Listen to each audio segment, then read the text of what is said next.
পেটের গ্যাসের সমস্যায় তো কম বেশি সব বয়সের মানুষই ভোগেন। শীতকালে এই সমস্যা অনেকের আরও বেড়ে যায়। এই সমস্যা থেকে মুক্তির উপায় কিন্তু অনেকেই জানে না।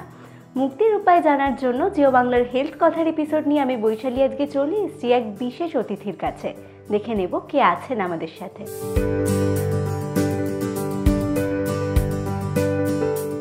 আমাদের সাথে এখন পেয়ে গেছি clinical dietitian and critical care nutritionist doctor Payel Kumar রয়কে। Ma'am, welcome to Jio Bangla. Thank you, নমস্কার। আমি প্রথমেই যেটা জিজ্ঞাসা করবো যে গ্যাসের সমস্যায় তো কম বেশি সবাই ভোগে, তো কি কি লক্ষণ দেখলে তারা বুঝতে পারবে যে তাদের গ্যাসের সমস্যাই হচ্ছে পেটে?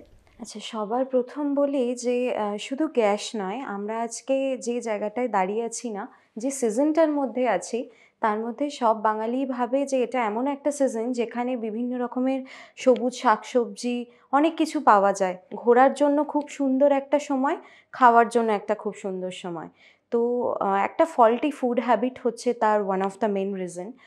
আমি একদম ছোট থেকে শুরু করছি। হ্যাঁ, যে গ্যাসের সমস্যা কিভাবে হতে পারে। যখন একটা শিশু জন্মায় সবার প্রথম, অনেক সময় এখন দেখা যায় যে বিভিন্ন কারণে হয়তো বাচ্চারা ব্রেস্ট মিল্ক নিচ্ছে না, হয়তো আমরা ফর্মুলা ফিডিংয়ের জন্য ট্রাই করছি, কোনো মা ওয়ার্কিং মম কিংবা কারোর ক্ষেত্রে ব্রেস্ট মিল্ক প্রোডাকশন হচ্ছে না। তো সেই সময় না আমরা বাচ্চাদের ক্ষেত্রে বটল ফিডিংটা ইন্ট্রোডিউস করাই। অনেক সময় স্পুনে চেষ্টা করি, but most of the cases first ক্ষেত্রে আমরা বটল ফিডিংটা ট্রাই করি। তো সেই সময় যখন বটল একটা বাচ্চা সাক করছে, সেটা কি অ্যাঙ্গেলে ধরা হচ্ছে তার ওপরও কিন্তু ডিপেন্ড করছে যে বাচ্চাটার গ্যাস হচ্ছে কি হচ্ছে না, কারণ সে কতটা অ্যামাউন্টের হাওয়া নিয়ে নিচ্ছে তার মধ্যে, বিকজ সে সাক করছে না। তো সেক্ষেত্রে সেই জায়গাটা আমাদের সবার প্রথম খেয়াল রাখতে হবে যে আমরা কিভাবে বটলটা একটা বাচ্চার মুখের মধ্যে প্লেস করছি ফার্স্ট। নেক্সট হচ্ছে আফটার হ্যাভিং দ্য ফিড, যখন আমরা বাচ্চাকে বার্প করাচ্ছি, দ্যাট ইজ ভেরি ইম্পর্টেন্ট। যে ঢেকুর তোলানো খুব নর্মাল, ছোটোদের আমরা যেটা করাই, কারণ ওদের মধ্যে না অস্বস্তি হলে দে ক্যানট এক্সপ্রেস, ওরা বলতে পারে না, বোঝাতে পারে না, ওদের একটাই যে কাঁদবে, যে কোনো কিছু হবে ওরা কাঁদবে।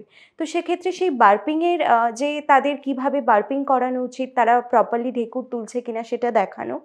গ্যাস হলে আমরা যে যে জিনিসগুলো বুঝতে পারবো সেটা হচ্ছে বাচ্চার একটা অ্যাবডোমিনাল ডিসকমফর্ট সবার প্রথম, বা অনেক ক্ষেত্রে দেখা যায় যে একটা ডিসটেনশন, বাচ্চার হয়তো পেটটা একটু ফেপে গেছে, ফুলে গেছে, বা নর্মালি হয়তো স্টুল যখন ইভ্যাকুয়েট হচ্ছে তখন একটা ফ্ল্যাটুলেন্স হচ্ছে, একটা উইন্ড পাস হচ্ছে সিভিয়ারভাবে, বা একটা ক্র্যাম্পের জন্য বাচ্চা হয়তো হাত পা ছুটছে, কিন্তু আমরা বুঝতে পারছি না যে এক্স্যাক্টলি কী হয়েছে, যে বাচ্চাটা ভীষণভাবে কাঁদছে, আমরা ভীষণভাবে তাকে নর্মালাইজ করার চেষ্টা করছি কিন্তু নর্মাল হচ্ছে না। এটা একদম ছোটদের ক্ষেত্রে। এরপর আসি একটু বড়, মা বাবা ওয়ার্কিং, প্রথমেই বললাম আমি এখনকার দিনে। তো সেক্ষেত্রে বাড়িতে দাদু ঠাম্মা বা যারা আমাদের কেয়ার গিভার, যারা বাচ্চাদের দেখাশোনা করছে, আমরা খাওয়াবার সময় আমাদের কি হয় যে আমরা চোখের সামনে একটা টিভি খুলে দিই বাচ্চাকে, অ্যান্ড ঠিক সেমভাবে টিভির সামনে বসে বাচ্চাটা জাস্ট মুখের মধ্যে গপ করে খাবারটা নিল অ্যান্ড টিভির দিকে তাকিয়ে বসে রইল। আমরা প্রপারভাবে যে ম্যাস্টিকেশন, তার ধ্যানটা কিন্তু থাকছে আমার টিভির দিকে, সে কিন্তু কোনোভাবেই আমার কি খাচ্ছি বা এরকম কি, আমি একটু বড় বয়সের কথা বলছি, বা দাদু ঠাকুমা ভয় কী করছে যে মা বাবা তো কেউ নেই, যদি বাচ্চা কাঁদতে শুরু করে। তো আমরা এইভাবে নর্মালাইজ করছি। ইভেন এই কথাটা আমি কেন বললাম, যে ফুড হ্যাবিট, যে নর্মাল যেটা ভাত ডাল সবজি খাওয়ার কথা হয়তো সে খাচ্ছে না, সেই সময় আমরা কি করছি যে একটা 5-6 বছরের বাচ্চা হয়তো ইজিলি ফুডটা দেওয়ার জন্য বা মুডটাকে ঠিক করার জন্য, বিকজ আমরা প্রত্যেকেই জানি a good food can create a good mood also. তো বাচ্চাদের ক্ষেত্রে আরও বেশি, বিকজ ওরা কালারফুল ফ্রুটস খুব, ভেজিটেবলস, ফুড বেসিক্যালি যদি আমি বলি, সেগুলো খুব ভালোভাবে পছন্দ করে। তো সেগুলোর জন্য পিৎজা, বার্গার এগুলো আমরা দিয়ে দিচ্ছি। তো সেগুলো একদম বাইরের খাবার, জাঙ্ক ফুড বলা যেতে পারে। তো সেই সমস্ত জিনিসগুলোর ক্ষেত্রে কিন্তু গ্যাস হওয়াটা ইজ ভেরি নর্মাল। আরেকটু বড় বয়সে যাই, যখন মা বাবা স্কুলে টিফিন করে দিলেও ছেলেমেয়েরা স্কুলে টিফিন নিয়ে যেতে চায় না। তো সেই জায়গায় গিয়ে যখন আমরা বাইরে স্কুল থেকে বেরিয়ে, কলেজ থেকে বেরিয়ে রেস্টুরেন্টে খেতে যাচ্ছি, তারা যে প্রসেসে খাবার বানাচ্ছে বা আমরা যে প্রসেসড ফুডটা আমরা খাচ্ছি, তার মধ্যে যে তেল ইউজ হচ্ছে বা আমরা কতক্ষণ সেই জিনিসটাকে রেখে দিচ্ছি, তার উপর ডিপেন্ড করছে একটা গ্যাস হওয়া। আরেকটা কথায় আসি, সেটা হচ্ছে যে আরেকটু বয়স্ক, যারা এখন ভীষণভাবে ডায়েট নিয়ে ওয়াকিবহাল। আমি ডায়েট কথাটা কেন বললাম, বিকজ আমরা কিন্তু কেউ ব্যালেন্স নিউট্রিশন নিয়ে ভাবি না। In today's world we all are Google maniac. Like আমাদের যখন চেম্বারে কেউ আসে, কিছু কিছু মানুষ বলে ডাক্তারবাবু আমি তো এটা করছি, ম্যাডাম আমি তো এটা করছি, কিন্তু আমি রোগা হচ্ছি না কেন? আমার প্রচণ্ড গ্যাসের সমস্যা, আমার অ্যাসিডিটি হচ্ছে, আমার ভীষণভাবে হিকাপ হচ্ছে, এরকম অনেক কিছু থাকে। আমি সিভিয়ারিটির কথা পরে আসছি। তো এই জিনিসগুলো কেন হচ্ছে? Because proper food gapping. আমাদের সবার প্রথম খেয়াল রাখা উচিত যে আমরা কিন্তু যে রাত্রে ঘুমোতে যাই, সেই ঘুমোতে যাওয়ার আগে যখন আমরা ডিনার করছি, তারপর কিন্তু আমাদের মিনিমাম একটা 30 মিনিটস ওয়াকিং করা উচিত, যেটা কিন্তু আমরা করি না। আজকালকার দিনে আমাদের লাইফস্টাইল ম্যানেজমেন্ট ভীষণ ইম্পর্ট্যান্ট, স্ট্রেস ম্যানেজমেন্ট ভীষণ ইম্পর্ট্যান্ট, ফুড হ্যাবিট ভীষণ ইম্পর্ট্যান্ট। সবার প্রথম ফুড হ্যাবিটের কথা এখানে কেন আসছে? বিকজ তুমি যে আমাকে বললে না যে গ্যাস কেন হচ্ছে বা কিভাবে আমি বুঝবো গ্যাস হচ্ছে, তো সেক্ষেত্রে নর্মালি অনেকে সকালবেলা ঘুম থেকে উঠে দেখা যাচ্ছে ডায়েট করছে বলে ব্রেকফাস্ট করছে না। আবার কিছু কিছু মানুষ এরকম আছে যাদের ফুড প্যাটার্নটা আলাদা, ব্রেকফাস্টে হয়তো কচুরি খাচ্ছে, জিলিপি খাচ্ছে, পরোটা খাচ্ছে। তো এরকম ধরনের ভাজা বা তেল চপচপে যে জিনিসগুলো হয় না, যেগুলো আমাদের শরীরে অ্যাবজর্ব হতে it will take a longer time than usual, তো সেক্ষেত্রে সেই জিনিসগুলো কিন্তু আমাদের ক্ষেত্রে একটা গ্যাস তৈরি করতে পারে। নেক্সট হচ্ছে শীতকাল। শীতকালে না আমরা সবাই একটু জল কম খাই। গরমকালে আমাদের ওই তাগিদটা থাকে, বিকজ আমরা সেই থার্স্টটা ফিল করতে পারি, বাট শীতকালে সেই ফিলিংটা কম হয়, যার জন্য জল কম খাই। তো we can get easily constipated also. আমাদের অ্যাবডোমিনাল একটা ডিসকমফর্ট হওয়া, একটা অ্যাবডোমিনাল নর্মাল একটা ক্র্যাম্প, এরকম ধরনের জিনিস, বা কারোর ক্ষেত্রে যদি স্পেসিফিক্যালি কোনো রোগের ক্ষেত্রে বলি, ইরিটেবল বাউল সিনড্রোম, ঠিক আছে, আইবিএসের ক্ষেত্রে বা আইবিডির ক্ষেত্রে, ডিসঅর্ডারের ক্ষেত্রে আমাদের অনেক সময় পেটের মধ্যে গ্যাস বা ফ্ল্যাটুলেন্স তৈরি হয়, যেটা আমরা বার করতে গিয়ে অনেকটা সমস্যা দেখতে পাই আমরা। কিছুটা বয়স্কর দিকে যদি যাই, তাদের মোবিলিটি কম, তারা আমাদের মতো ফিজিক্যাল অ্যাক্টিভিটি অতটা করে না। সকালবেলা উঠে নর্মাল কাজ হচ্ছে আমার পেপার পড়া, তারপর ব্রেকফাস্ট করা, একটু হয়তো শীতের দিনে রোদের এই আমেজটা নেওয়া, এই রকম ধরনের। আবার দুপুরবেলা স্নান টান করে খাওয়া দাওয়া করে একটু রেস্ট নেওয়া। বিকালে হয়তো কেউ ইভিনিং ওয়াক করে, কেউ হয়তো করে না। কারোর ক্ষেত্রে আমরা ভয় পাই যে আমরা রাস্তায় হাঁটতে বেরোতে বলবো, যদি ঠান্ডা লেগে যায়। তো এই যে ফিজিক্যাল অ্যাক্টিভিটি, এগুলো আজকালকার দিনে ভীষণভাবে কমে গেছে। অ্যান্ড তার থেকেও আরও একটা বড় কথা বলবো, সেটা হচ্ছে পলিউশন। আমরা পলিউশনের জন্য না কেউ খোলা হাওয়ায় বেরোই না। আমাদের যে প্রপার ডাইজেস্টেবিলিটি সিস্টেম, ডাইজেশন হওয়ার ব্যাপারটা, সেটা আমরা নিজেদের রেস্ট্রিক্ট করে ফেলছি। বিকজ যে যে জিনিসগুলো আমাদের খেয়াল রাখার দরকার, সেই সেই জিনিসগুলো আমরা না খেয়াল রাখি না, চট করে ভুলে যাই।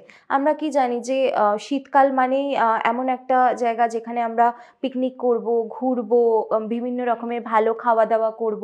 কথায় আছে না, পেটে খেলে পিঠে সয়, বাট কোথাও আমি একটা বলবো যে রোগের ক্ষেত্রে কিন্তু আমরা এই প্রভাবটা ইউজ করতে পারি না। তার কারণ হচ্ছে আমাদের শরীরের নাম মহাশয়, যা সহাবে তাই সয়, কিন্তু রোগ হলে সেখানে কিন্তু আমাদের হাত পা বাঁধা। তো আমার মনে হয় এই কটা জিনিস আমি যেগুলো বললাম, সেগুলো বুঝতে হয়তো ভীষণভাবে, যেহেতু স্টেজ স্পেসিফিক বললাম, যারা দেখছেন তাদের সবারই সুবিধা হবে বুঝতে। সত্যি তাই, যারা দেখছেন তাদের ভীষণভাবে বুঝতে সুবিধা হবে, কারণ খুব সুন্দরভাবে আপনি গুছিয়ে বললেন। আমি এবার যেটা জিজ্ঞাসা করবো, যে আপনি তো ফুডের কথা বললেন যে কোন কোন ফুড খেলে প্রবলেম হচ্ছে, তাহলে কি ফুড হ্যাবিট মেনটেন করলে এই প্রবলেমগুলো থেকে মুক্তি পাওয়া যাবে? নর্মাল দেখো, ফুড হ্যাবিটের কথা বলতে গেলে সবার প্রথম আমরা বলি একটা ব্যালেন্স নিউট্রিশন। ব্যালেন্স নিউট্রিশনের মধ্যে একটা plate method is very important, যার মধ্যে কার্বোহাইড্রেট থাকবে, প্রোটিন থাকবে, ফ্যাট থাকবে, জল থাকবে, ফাইবার থাকবে, ভাইটামিনস মিনারেলস থাকবে, ইচ অ্যান্ড এভরিথিং থাকবে তার মধ্যে। কেউ ধরো ওবিজ, যার ক্ষেত্রে যার ততটা খাওয়ার কথা নয়, সে হয়তো তার থেকে বেশি খাওয়া দাওয়া করছে, যার জন্য তার হয়তো ওয়েটটা অনেক বেশি গেইন করছে। কোনো কোনো ক্ষেত্রে এখনকার দিনে ধরো বাইরে ফল্টি ফুড হ্যাবিটের জন্য ইয়াং জেনারেশন, ফিমেলের কথা বলছি, হয়তো they are suffering from PCOD, PCOS, which are very common. তো সেক্ষেত্রে সেই সমস্ত জিনিসের ক্ষেত্রে তারা যখন নর্মাল খাওয়া দাওয়া করছে বা বাইরের খাওয়া দাওয়া করছে, তার মধ্যে একটা ডিস্টিংগুইশ আমরা করতে পারি ইজিলি। আমি একটু বুঝিয়ে বলি, সুবিধা হবে তাতে। যে ধরো একজন বাড়িতে ভাত ডাল মাছ সবজি খাচ্ছে, আর আরেকজন বাইরে গিয়ে বিরিয়ানি আর চিকেন চাপ খাচ্ছে। তো after having a biryani and chicken চাপ, আমাদের শরীরের মধ্যে একটা স্পেসিফিক ডায়নামিক অ্যাকশন তৈরি হয়, যেটা মানে হচ্ছে যে আমরা যখন ফ্যাট জাতীয় খাবার বা আমরা কোনো রকম হেভি ফুড এরকম ধরনের খাবার খাই, সেটা আমাদের শরীরে অ্যাবজর্ব হতে অনেকটা বেশি সময় নেয় অ্যান্ড থার্মোজেনিসিটি বাড়ে। দেখবে আমরা যখন বিয়েবাড়িতে যাই মাটন খাওয়ার পর আমাদের কিন্তু একটু হলেও গরম লাগে, তার কারণ কি আমাদের শরীরের মধ্যে ওই স্পেসিফিক ডাইনামিক অ্যাকশনটা তখন ওয়ার্কিং ক্যাপাবিলিটিতে থাকে। তো এই যে জায়গাগুলো, এই যে খাবারগুলো, এগুলো কতটা গ্যাপে আমি খেতে পারি, সেই রকম ধরনের খাবার আমাকে সবার প্রথম আমার ডায়েট থেকে একটু বাদ দিতে হবে। আমি কিন্তু এটা বলছি না যে কারোর বিরিয়ানি খাওয়া যাবে না। আমি আমার প্র্যাকটিসে এটাও বলে থাকি বিরিয়ানি খেয়েও ওয়েট লস করা যায়। তার কারণ আমি কিভাবে বিরিয়ানি তৈরি করছি, আমি কোথা থেকে আনছি, কতটা ফ্রিকোয়েন্সি রেটে খাচ্ছি, কীরকমভাবে খাচ্ছি, কোন টাইমে খাচ্ছি। And after having a biryani আমি কোনো ফ্যাট কাটার লাইক এখনকার দিনে গ্রিন টি ভীষণভাবে একটা ফ্যাট কাটার হিসেবে ইউজ করা হয়, যেটার মধ্যে অ্যান্টিঅক্সিডেন্ট আছে, যেটা গ্যাস হলে আমার ভীষণভাবে এক্সক্রিট করতে হেল্প করে। তো সেই সমস্ত জিনিসগুলো প্লাস হচ্ছে জল খাওয়া। আমাদের সারা দিনে না একটা পর্যাপ্ত পরিমাণে জল খাওয়া ভীষণভাবে উচিত। মানে যদি আমি গাইডলাইন মেনে কথা বলি তাহলে প্রত্যেক 20 কেজিতে আমার 1 লিটার করে জল খাওয়া উচিত। বাট দ্যাট ডাজন্ট মিন যে কারোর 100 কেজি ওজন মানে সে 5 লিটার জল খাবে, সেটা না। কিছু রোগ স্পেসিফিক আমাকে ভাগ করে নিতে হবে। নর্মাল কারোর ক্ষেত্রে গ্যাস হচ্ছে মানে আজকালকার দিনের কি ধারণা জানো তো, আমি একটা অ্যান্টাসিড খেয়ে নিলাম টপ করে অ্যান্ড আমি একদম রিল্যাক্স ফিল করলাম, না থাক আমাকে আর ডাক্তার দেখাতে হবে না, ডায়েট করতে হবে না, because I am very foodie, আমার কাছে ডায়েট করা মানে একটা বিশাল। But actually it's not that. Diet করা ভীষণ সহজ। এই ডায়েট কথাটা এমন না যে আমরা যখন খাবার খাই বা খাবার খাওয়ার পর আমার কিভাবে অ্যাবজর্পশন হচ্ছে সেটাও কিন্তু আমার ওপরেই ডিপেন্ড করছে, যে আমি খাবারটা কতটা প্রপারলি চিউ করে খাচ্ছি, কতটা স্যালাইভার সাথে আমার খাবারটা ম্যাস্টিকেট হচ্ছে আফটার এনগালফ করার পর। ঠিক সেমভাবে আমার ডাইজেশন প্রপার্টিটা কীরকম, যে আমার নর্মাল পেরিস্টলটিক মুভমেন্ট যেভাবে হচ্ছে সেটা হওয়ার পর যখন আমার পুরো জিনিসটা অ্যাবজর্ব হয়ে গেল শরীর থেকে, এবার সেটা এক্সক্রিট করবে, ঠিক সেই জায়গায় গিয়ে আমার যে নর্মাল আমার উইন পাস হচ্ছে কিনা, আমার ফ্ল্যাটুলেন্স তৈরি হচ্ছে কিনা। কারণ নর্মাল ফ্ল্যাটুলেন্স কিন্তু হতেই পারে, সেটা কিন্তু কোনো খারাপ নয়, সেটা কিন্তু কোনো রোগ নয়। আমার গ্যাস হওয়া মানে ইটস আ সিমটম। সেখান থেকে আমার অন্য পরবর্তীকালে কোনো রকম কিছু হচ্ছে কিনা সেটা আমাকে দেখতে হবে। নর্মাল গ্যাস হয়েছে মানে শুধুমাত্র আমি ফুড হ্যাবিটটা ঠিক করলাম, আমি ফিজিক্যাল অ্যাক্টিভিটি করলাম না, স্ট্রেস ম্যানেজমেন্ট করলাম না, প্রপার স্লিপ, যেটা আরেকটা বেশি ইম্পর্টেন্ট, যে আমরা রাত্রিবেলা না সবাই ঘুমোতে যাওয়ার আগে একদম ফোন দেখি, একদম চোখের সামনে নিয়ে সমস্ত হোয়াটসঅ্যাপ, ফেসবুক, এখন যত রকমের সোশ্যাল মিডিয়া আছে সব কিছু নিয়ে আমরা বসি। তো সেগুলো কিন্তু আমাদের করার কথা না, কারণ সেগুলো না ভালো কিছু হলে তো ভালো ঠিক আছে, কিন্তু যদি খারাপ কিছু আমি সোশ্যাল মিডিয়ায় দেখি তখন সেটা আমাদের মাথার মধ্যে চলতে থাকে, সাইকোলজিক্যাল একটা ব্যারিয়ার তৈরি করে, যেটা কিন্তু নর্মালি আমার ডাইজেশন রেটটাকেও স্লোয়ার করে দেয়। ঠিক সেমভাবে যেরকম আমি জলের কথা বললাম, যদি আমি ফ্যাট জাতীয় জিনিসের কথা বলি, যে নর্মালি ফ্যাট জাতীয় জিনিস কতটা খাওয়া উচিত, কতটা তেল খাওয়া উচিত, আমি এক্স্যাক্ট কী তেল আমি রান্নায় ইউজ করছি সেটা দেখার কথা।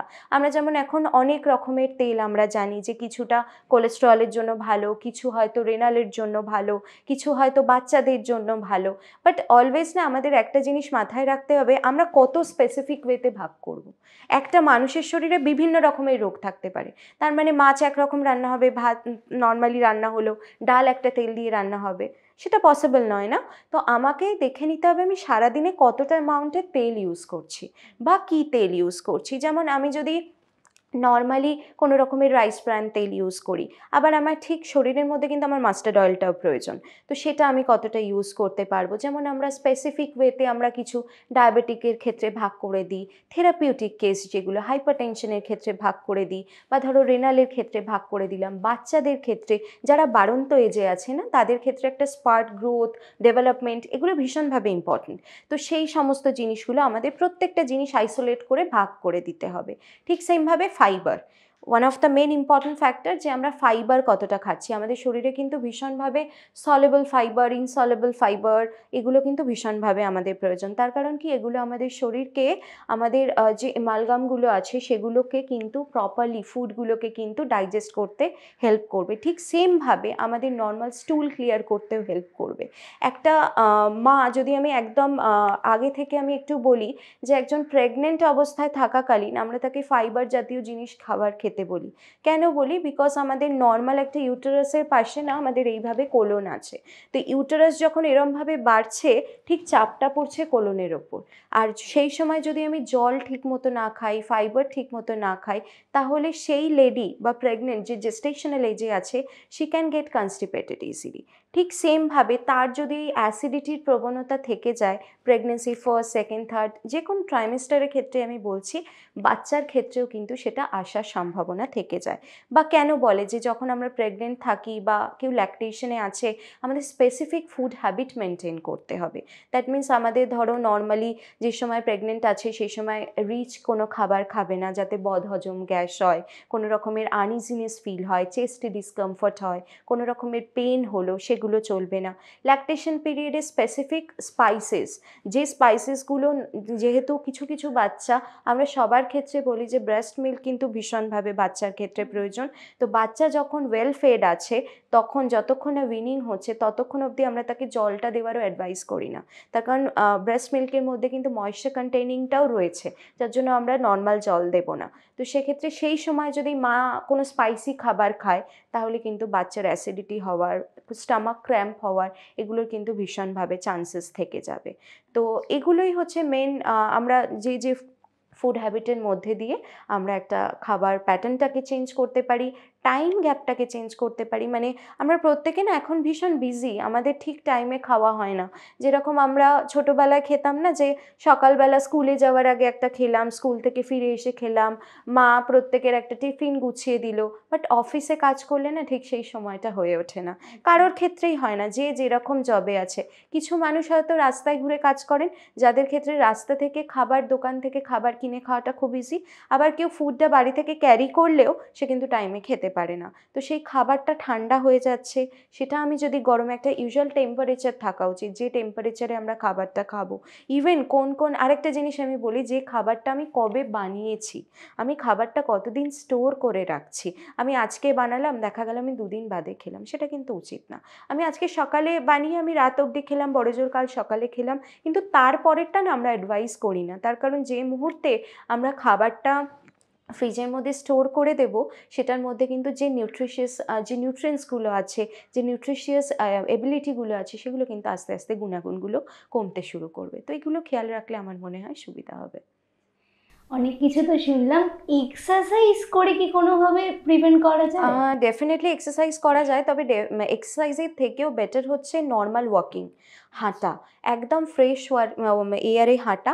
আর তার সাথে হচ্ছে যোগা। যোগা কিন্তু ভীষণভাবে ইম্পর্ট্যান্ট।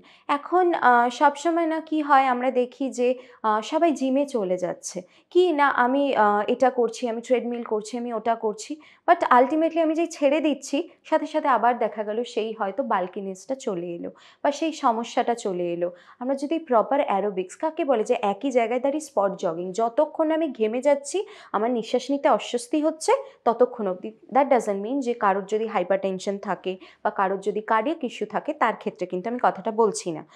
এবার আমি আরেকটা জিনিস বলি যে আমরা যোগার মধ্যে কি কি করতে পারি, যেমন পদ্মাসন, আমি যদি এরমভাবে বসি আমার তলপেটের মধ্যে চাপ পড়বে, বজ্রাসন খাওয়ার পর, এগুলো কিন্তু ভীষণ কমন এক্সারসাইজ অ্যান্ড ভীষণ ইজি, যে কেউ করতে পারে। হয়তো বয়স্ক হলে অনেক সময় কি হয় যে পা মুড়ে নির জন্য হয়তো বসা যায় না, যে হাঁটুতে ব্যথা বা এরম কোনো জিনিসের জন্য বসা যায় না, তো নর্মালি যেরকম সুবিধা সেরকম বসে পদ্মাসন যদি করা যেতে পারে, নর্মাল বজ্রাসন যদি করা যেতে পারে, আমার মনে হয় সেটা অনেক বেশি এফেক্টিভ।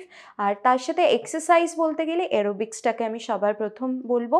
আর এখন জুম্বা আজকালকার দিনে, যেটা একদম মানে বাড়িতে মানে ছোটদের ভাষায় যদি আমি বলি যে একদম গান চালিয়ে উদ্দাম নৃত্য, যতক্ষণ না আমার ওয়েট লস হচ্ছে, যতক্ষণ না আমি ঘামছি, যতক্ষণ না আমার আবার মনে হচ্ছে না আমার তো আবার একটু একটু খিদে পাচ্ছে, ততক্ষণ অবধি করে যাও। তবে হ্যাঁ, কখন আমি এক্সারসাইজ করছি সেটা কিন্তু আমাকে দেখতে হবে।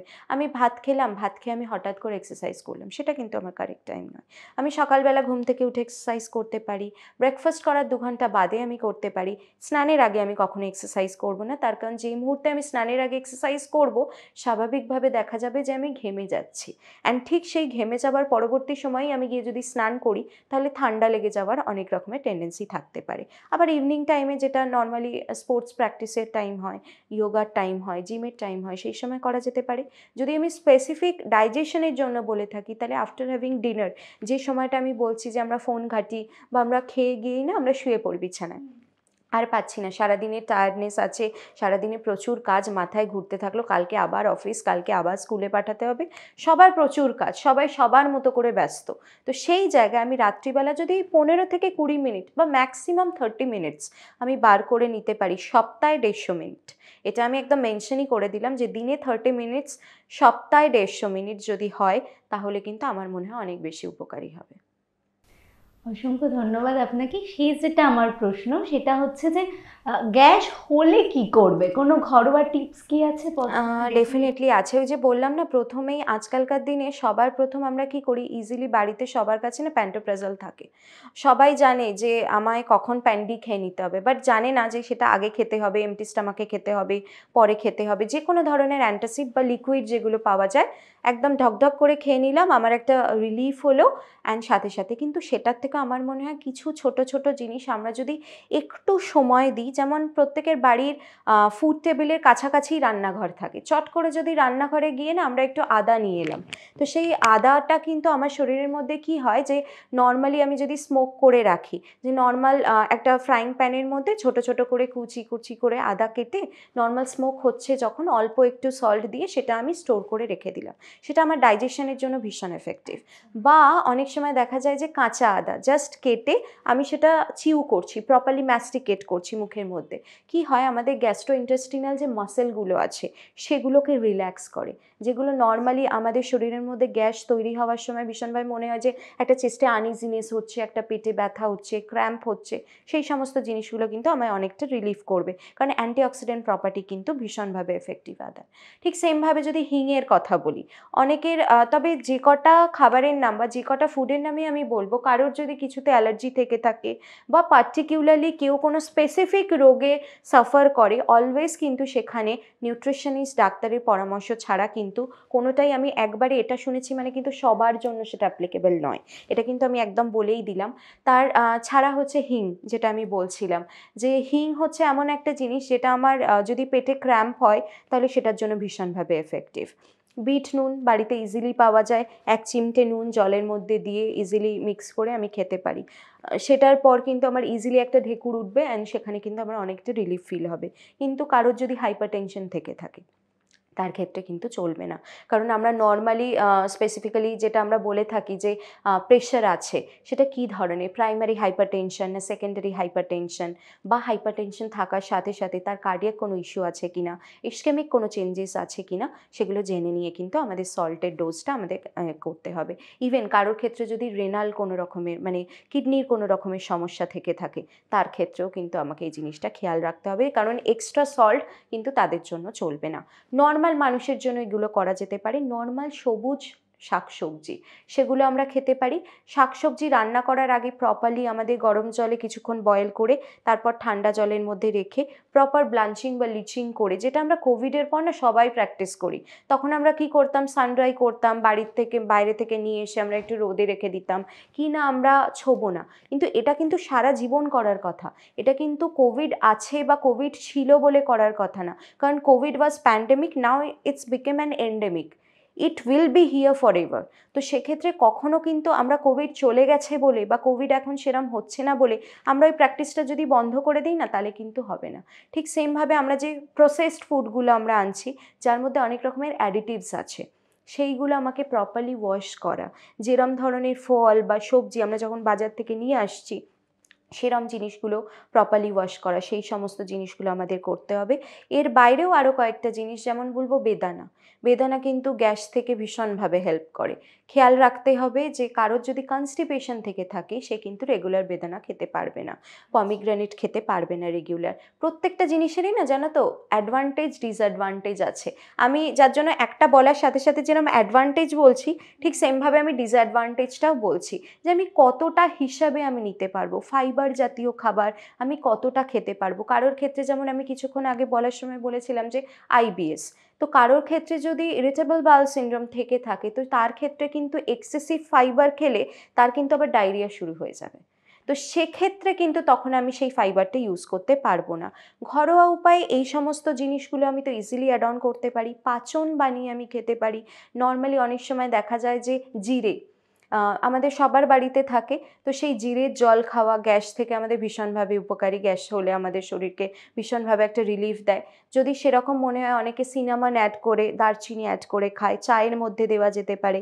কিন্তু কতবার চা খাচ্ছি সেটা আমাকে খেয়াল রাখতে হবে। কেউ যদি নর্মালি আমরা পাতি ভাষায় বলি বাবা ও তো পুরো চা খোর, মানে এই কথাটা যদি হয়ে থাকে অ্যান্ড সেক্ষেত্রে যদি আমরা পর পর চা খেতে থাকি অ্যান্ড সিনামন দিয়ে খেতে থাকি তাহলে তখন কিন্তু আমার উপকারের জায়গায় অপকারটা বেশি হবে। প্লাস আরেকটা জিনিসের ক্ষেত্রেও বলি যে আমরা এখন অনেকে না বইয়ে পড়ি বা গুগলে দেখি বা আমরা ডাক্তাররা প্রেসক্রাইব করি যে ফ্ল্যাক্স সিডস খাওয়ার জন্য, যে নর্মালি ওয়েট লসের ক্ষেত্রে ভীষণভাবে এফেক্টিভ। তো সেই ফ্ল্যাক্স সিডসটা কতটা খেতে পারে? আমরা নর্মালি 2 গ্রাম থেকে 3 গ্রাম আমরা ম্যাক্সিমাম বলে থাকি, কারণ তার থেকে বেশি খেলে আমাদের স্টামাক আপসেট হওয়া ইজ ভেরি কমন।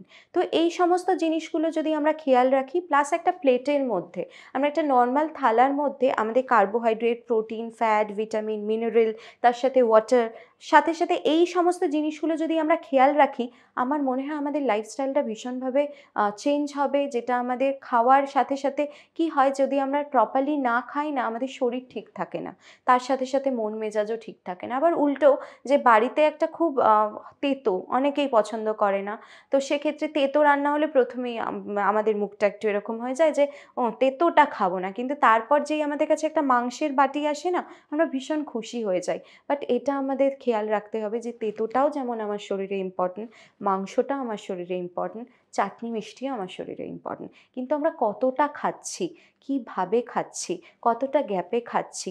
শীতকালে বিয়েবাড়ির সিজন, শীতকাল এলেই আমরা ঘুরতে যাওয়া, বিয়েবাড়ি, পিকনিক, খাওয়া দাওয়া সব কিছু নিয়ে জমি আড্ডা মেতে থাকা। Christmas, turkey is very famous for Christmas, তো সেক্ষেত্রে সেই রকম বেকড চিকেন করা, এই সমস্ত জিনিস খেতে আমরা সবই পারি, কিন্তু there should be a limit. কখনোই কিছু লিমিটলেস যেন না হয়ে যায়।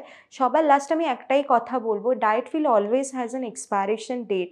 ডায়েট কিন্তু কখনোই সারা জীবনের জন্য এক হতে পারে না, প্রত্যেক পর্যায়ে পর্যায়ে ধাপে ধাপে চেঞ্জ হবে। আমাদের একটা এজ লাইন আছে, একদম ইনফ্যান্সি থেকে ওল্ড এজ, প্রত্যেকের জন্য ডায়েট আলাদা, প্রত্যেকটা রোগের জন্য ডায়েট আলাদা।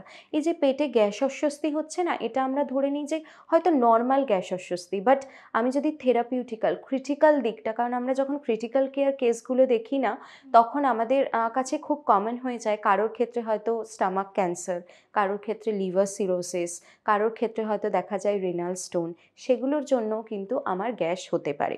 তো একটা নর্মাল লিমিট অবধি আমি ঘরোয়া পদ্ধতি আমি ইউজ করব, আমি এক্সারসাইজ করব, লাইফস্টাইল ম্যানেজমেন্ট করব, প্রপার স্লিপ ম্যানেজমেন্ট করব। কিন্তু যদি দেখি যে না তাতে কমছে না, অবশ্যই ডাক্তারবাবুদের পরামর্শ আমাদের নিতে হবে। বাট এটাও আমাদের খেয়াল রাখতে হবে, আমরা যেটা বলি যে আমরা হাজার হাজার টাকার ওষুধ খেলাম কিন্তু আমরা প্রপারলি ডায়েট করলাম না বা প্রপারলি খাবার খেলাম না, your medicine will not work properly without a proper diet. So আমার মনে হয় খাওয়া দাওয়া is very important. আমার প্রশ্ন তো হলো, এবার আমাদের দর্শকদের আপনার জন্য কিছু প্রশ্ন আছে, আচ্ছা, আমি দেখে নেব প্রথম প্রশ্ন কি আছে। আমার নাম মহেশ মল্লিক। আমি ডাক্তারবাবু থেকে জিজ্ঞেস করতে চাইছি কি আমার গ্যাস হলে কি প্রবলেম, ওই গ্যাসের প্রবলেম হলে কি কি খাওয়া দাওয়া কি কি রেস্ট্রিকশন করতে হয়?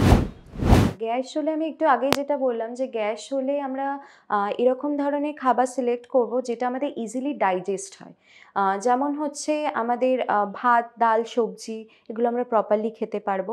অনেকে বলে গ্যাস হচ্ছে মাছ, মাংস, ডিম খাবে না, না, সে যেদিনকে হয়েছে সেদিনকে হয়তো আমরা যেভাবে প্রিপেয়ার করি খাবারটা, মাছের ঝাল না খেয়ে মাছের ঝোল খাবো, চিকেনের কারি না খেয়ে চিকেন স্টু খাবো।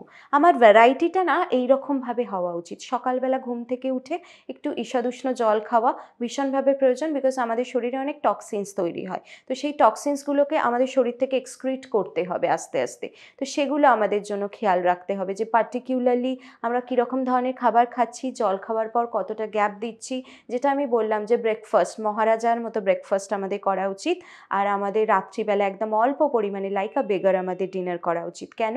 Because after having a dinner আমরা একদম ঘুমোতে চলে যাই। ঠিক সেমভাবে ব্রেকফাস্ট করার সময় আমাদের ফাইবার এনরিচ খাবার যেমন ওটস, দালিয়া, নর্মাল হাতে করা রুটি, এগুলো যদি আমরা বেছে নিই তাহলে কিন্তু অনেক ক্ষেত্রেই গ্যাস হবে না। রুটির ক্ষেত্রে আমি একটা কথা বলে রাখি, অনেকের ক্ষেত্রে অনেকের জন্য হয়তো গ্লুটেনে অ্যালার্জি থেকে থাকে বা গ্লুটেন খেলে হয়তো কারোর গ্যাসের সমস্যা হয়, তো তারা সেক্ষেত্রে রুটি জাতীয় জিনিস, ময়দা জাতীয়, আটা জাতীয় জিনিস তারা বাদ দিতে পারে। আদারওয়াইজ তারা নর্মালি মুড়ি খাওয়া দাওয়া করতে পারে, চিড়ে খেতে পারে, যেগুলো খুব ইজিলি অ্যাভেলেবেল। নট নেসেসারি যে আমাকে সবসময় একদম ভীষণভাবে এটা বানিয়ে অনেক কিছু সময় ইনভেস্ট করে আমাকে খেতে হবে। তার কারণ আমরা যদি বলি না যে আমি আমার প্র্যাকটিসে এটা ভীষণভাবে দেখেছি যে আমি যদি একটা এত বড় তাকে কিছু বলে দিলাম, ঠিক আমার কেবিনের বাইরে গিয়ে হয়তো উনি ভাববেন যে ম্যাডাম তো এত কিছু বললেন, আমার ক্ষেত্রে কি এগুলো মানা সম্ভব হবে, আমি কখন করব। সেই জিনিসটা যাতে না হয় তাই আমাদের ঘরোয়া উপায়ে ঘরোয়া খাবারের মধ্যে সিলেক্ট করে নিতে হবে যে কি কি খাবার খেলে আমাদের যাতে গ্যাস অস্বস্তিটা না হয়। দেখে নেব এবার দ্বিতীয় প্রশ্ন কি আছে। নাম অশ্বতী মজুমদার। আমি জানতে চাই যে আমাদের লাইফস্টাইল যে চেঞ্জ হচ্ছে সেগুলো কি কোনো কারণে গ্যাসের জন্য দায়ী? ভীষণভাবে লাইফস্টাইল ম্যানেজমেন্ট আজকালকার দিনে ভীষণভাবে ইম্পর্ট্যান্ট। তার কারণ আমরা যেরকম ধরনের লাইফ লিড করি তো সেক্ষেত্রে গ্যাস অস্বস্তি হওয়াটা ইজ ভেরি কমন। তার কারণ আমরা প্রপার ফুড টাইমিংটা, প্রপার ফুড গ্যাপিংটা আমরা কিন্তু মেনটেন করি না, যে আমাদের প্রত্যেক 2 থেকে 2.5 ঘন্টা অন্তর খাওয়া উচিত, বা আমরা কি ধরনের খাবার খাচ্ছি, যদি আমরা রিচ কোনো খাবার খেয়ে থাকি তারপর প্রপারলি ওয়াটার ইনটেক করছি কিনা, শরীরে প্রপারলি ফ্লুইড যাচ্ছে কিনা, আমরা হোল ফ্রুট খাচ্ছি কিনা। সবাই এখন বাইরে থেকে ক্যান ফ্রুট জুস কিনে নেয় যেটা শুধুমাত্র সুগার, আর কিছু নেই। চিনির প্রয়োজন আছে, নিশ্চয়ই আমাদের শরীরে চিনির প্রয়োজন আছে, নুন চিনি সমস্ত আমাদের দরকার, তার কারণ নইলে শরীরে ইলেকট্রোলাইট ডিসব্যালেন্স হবে। বাট আমাদের সেটা খেয়াল রাখতে হবে যে কতটা পর্যায়ে বা কতটা পরিমাণে আমাদের সেটা শরীরে নিতে হবে। তো লাইফস্টাইলের ক্ষেত্রে সবার প্রথম যেটা বলবো যে এখনকার দিনে দেখা যায় না ভীষণভাবে অনেকে অ্যালকোহল ইনটেক করে, তার সাথে স্মোকিং করে। তো এগুলো যদি আমরা আস্তে আস্তে একটু কমাতে পারি, সবার প্রথম বলি ছাড়তে পারি, কিন্তু ছাড়াটা এত সহজ নয়, তো সেক্ষেত্রে যদি আমরা কমাতে কমাতে ছাড়তে পারি সেটা মনে হয় আমাদের লাইফস্টাইলের ক্ষেত্রে ভীষণভাবে ইম্পর্টেন্ট। নেক্সট হচ্ছে ফিজিক্যাল অ্যাক্টিভিটি। ফিজিক্যাল অ্যাক্টিভিটিও কিন্তু আমার লাইফস্টাইলের সাথে একদম অ্যাটাচড। তার কারণ হচ্ছে যে আমি যদি ঘাম না ঝরালাম, আমার প্রপারলি যে খাবারটা আমি খেয়েছি সেটা এনার্জিটা বার্ন হবে না, তো সেইখানে ক্ষেত্রেও কিন্তু আমার সমস্যা হতে পারে। তো এগুলো যদি প্রপারলি আমরা মেনটেন করতে পারি আমার মনে হয় যে লাইফস্টাইলের ক্ষেত্রে অনেকটা আমার ডায়েটও ভূমিকা রাখে। অসংখ্য ধন্যবাদ আপনাকে। দর্শকদের উদ্দেশ্যে বলবো কেমন লাগলো আমাদের এই এপিসোড কমেন্ট বক্সে জানাতে কিন্তু একদম ভুলবেন না। আর এরকম আরও হেলথ কথার এপিসোড দেখার জন্য প্রত্যেক বুধবার এবং শুক্রবার ঠিক সন্ধ্যে 6টায় চোখ রাখতে হবে জিও বাংলার পর্দায়। নমস্কার।